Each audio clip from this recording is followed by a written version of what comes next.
DS నియామకాల్లో అవకతవకలు జరిగాయంటూ నెల్లూరులో YCP యువజన విద్యార్థి సంఘాలు భారీ ధర్నా చేశాయి. మాజీ మంత్రి కాకాని గోవర్ధన్ రెడ్డి, ఎమ్మెల్సీ పర్వతిరెడ్డి చంద్రశేఖర్ రెడ్డి నిరసన ర్యాలీలో పాల్గొన్నారు.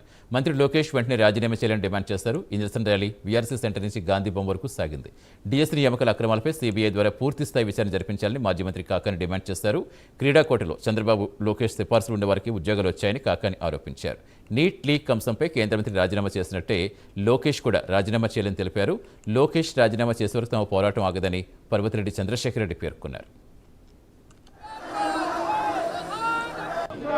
డిఎస్సిలో అనేక అవకతవకలు జరిగినటువంటి నేపథ్యంలో ఎవరైతే రాష్ట్రానికి విద్యాశాఖ మంత్రిగా ఉంటూ విద్యా వ్యవస్థని భ్రష్టు పట్టిస్తూ అన్ని విధాలా డిఎస్సిలో భారీ కుంభకోణానికి పాల్పడినటువంటి విద్యాశాఖ మంత్రి నారా లోకేష్ తక్షణమే రాజీనామా చేయాలనేటువంటి నినాదంతో పాటు డిఎస్సి జరిపినటువంటి తీరు మీద, డిఎస్సిలో జరిగినటువంటి అవకతవకల మీద, డిఎస్సిలో వస్తున్నటువంటి ఆరోపణల మీద పూర్తి స్థాయి సిబిఐ ద్వారా విచారణ జరిపించాలనేటువంటి డిమాండ్తో ఈరోజు విద్యార్థి సంఘాలు, విద్యార్థి నాయకులు, యువజన విభాగానికి సంబంధించినటువంటి వివిధ సంఘాలు అందరం కూడా నియోజకవర్గాలకు సంబంధించినటువంటి ఇన్ఛార్జీలు అందరం కలిసి ఈరోజు ఈ నిరసన కార్యక్రమంలో పాల్గొనడం జరిగింది. అయితే అనేక సందర్భాల్లో చెప్పాం, డిఎస్సికి సంబంధించి ఆధారాలతో సహా బయట పెట్టాం.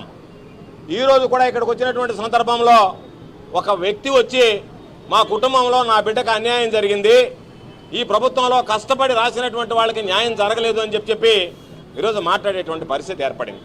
ఇటువంటి నేపథ్యంలో ఆధారాలతో సహా అనేక సందర్భాలలో దీని పట్ల అవగాహన ఉన్నటువంటి మా శాసన మండలి సభ్యులు, నెల్లూరు నగర నియోజకవర్గ ఇన్ఛార్జిగా ఉన్నటువంటి సోదరులు పర్వతిరెడ్డి చంద్రశేఖర్ రెడ్డి గారు అనేక సందర్భాలలో అటు శాసన మండలితో పాటు బయట మీడియా సమావేశాల్లో కానీ బహిరంగ సభల్లో కానీ దీని మీద చంద్రశేఖర్ రెడ్డి గారు స్పష్టత ఇవ్వడం జరిగింది. దానికి సంబంధించినటువంటి లోపాలన్నీ ఎత్తి చూపించాడు.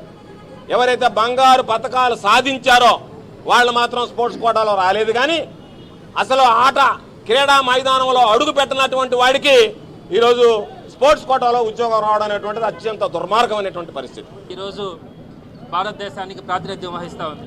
మరి ఈ సందర్భంగా నీట్ క్వశ్చన్ పేపర్ లీకేజ్ విషయంలో మీ భాగస్వామ్యమైన బీజేపీ ప్రభుత్వంలో విద్యాశాఖ మంత్రిగా ఉన్నటువంటి వ్యక్తి ఈరోజు రాజీనామా చేసినటువంటి విషయం మనం చూసినాం.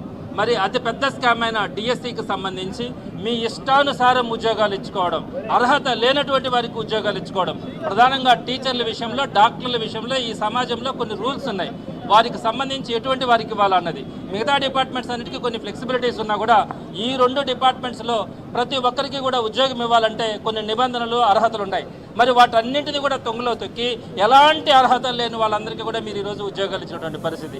స్పోర్ట్స్ కోటాకి ఒక నోటిఫికేషన్ తీసుకొచ్చారు, దానికి సంబంధించి 2 జీవోలు తీసుకొచ్చారు, దొంగ జీవోలు. ఆ జీవోల ద్వారా డిఎస్సి లేదని చెప్పారు. డిఎస్సి తీసుకోకపోగా టెట్ కూడా లేకుండా మీరు ఉద్యోగాలు ఇచ్చినటువంటి పరిస్థితి ఈరోజు చూస్తూ ఉన్నాం. ఇంత దుర్మార్గమైనటువంటి డిఎస్సిని మీరు నిర్వహించిన తర్వాత మీరు రాజీనామా చేయాల్సినటువంటి అవసరం ఉంటే, కనీసం మేము నిష్పక్షపాతంగా సిబిఐ ఎంక్వైరీ అడుగుతూ ఉంటే దానికి కూడా మీరు ముందుకు రావట్లేదంటే మీరు ఖచ్చితంగా తప్పు చేస్తున్నారు, మోసం చేస్తున్నారు. ఈ ఆంధ్ర రాష్ట్ర ప్రజలు సుమారుగా 4 లక్షల మంది నిరుద్యోగులు రాసినటువంటి డిఎస్సిలో వారందరి కడుపు కొట్టినటువంటి మీరు తప్పకుండా కూడా రాజీనామా చేయాలా, లేదా కనీసం సిబిఐ ఎంక్వైరీ చేయాలని చెప్పి మా డిమాండ్ చేస్తూ ఉన్నాం. 2 సంవత్సరాలు గడిచింది ఈ టీడీపీ కూటమి ప్రభుత్వం అధికారంలోకి వచ్చి, కానీ ఈనాటికి కూడా వేల కోట్ల బకాయిలు ఏవైతే ఉన్నాయో, ఫీజు రియంబర్స్మెంట్ కావచ్చు, స్కాలర్షిప్లు కావచ్చు, అవి విడుదల చేయకుండా విద్యార్థుల్ని నరక యాతనకు గురి చేస్తూ ఉన్నారు. అదేవిధంగా యువతకి, నిరుద్యోగులకి మెగా డిఎస్సి అని నమ్మబలికిచ్చి వాళ్ళకొక దగా డిఎస్సి అని ఒక ఎగ్జామ్ పెట్టి ఈరోజు ఆ ఎగ్జామ్లో 16,347 పోస్టులు అని చెప్పి ప్రగల్భాలు పలికి వాటిని వేలంపాట ప్రక్రియలో ఈరోజు వారి జీవితాల్ని రోడ్డుకి ఇచ్చారు.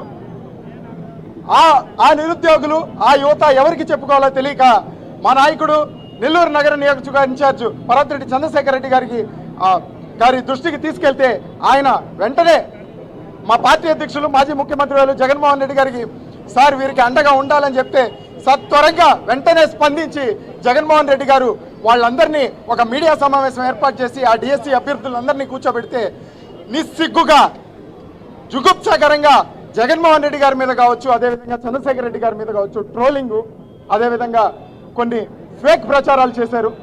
నిన్నటికి నిన్న మా జిల్లా పార్టీ అధ్యక్షులు కాకాని గోవర్ధన్ రెడ్డి గారు ఒక మాట చెప్పారు.